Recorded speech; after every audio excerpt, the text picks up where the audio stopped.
Good morning, Oklahoma, and welcome to Cow-Calf Corner. This week's topic is what are the economically relevant traits in your operation, and a little bit about the Blueprint for the Future Part 2 conference. So we've talked about this over the years on Cow-Calf Corner.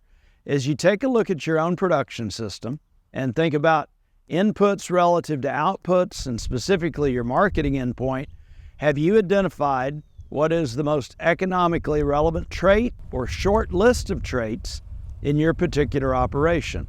For example, do we think about yearling weight as the most economically important trait if we routinely sell yearlings after we've weaned calves and maybe run those calves on cool season grass? Or do we look at that as yearling weight produced per acre that it took to run those cows that produce those calves? If we retain ownership through finishing, do we think of carcass weight or potentially quality grade, or do we look at that as pounds of beef carcass per acre that we had in production of those cows that actually produce the calves? These are topics that'll come up in the Blueprint for the Future conference. We've got some really successful ranchers from large operations that have different marketing endpoints, and in some cases, the same marketing endpoints. And whether they run cattle in Nebraska, Texas, or Arkansas, it gets interesting to hear them define the most economically important traits relative to their production system. I think this will be informative for all cow-calf producers that would like to attend.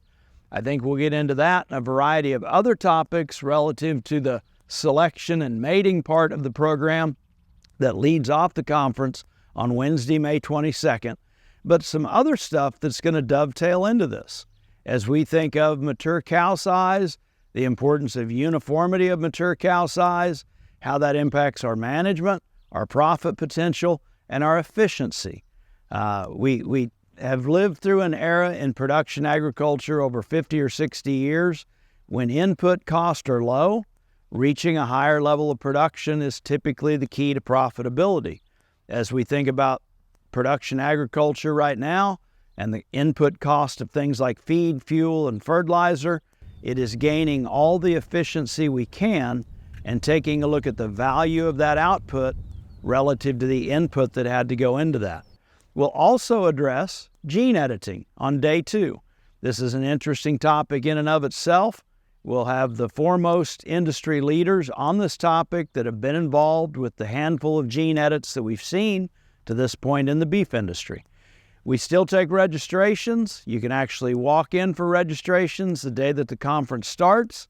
I encourage anyone interested to contact me for more information about the conference or go to our website and actually register. But that's going to be at the Todashek Arena starting at about 11 to noon. We'll have the trade show set up that morning on Wednesday. We'll serve lunch to kick off the conference.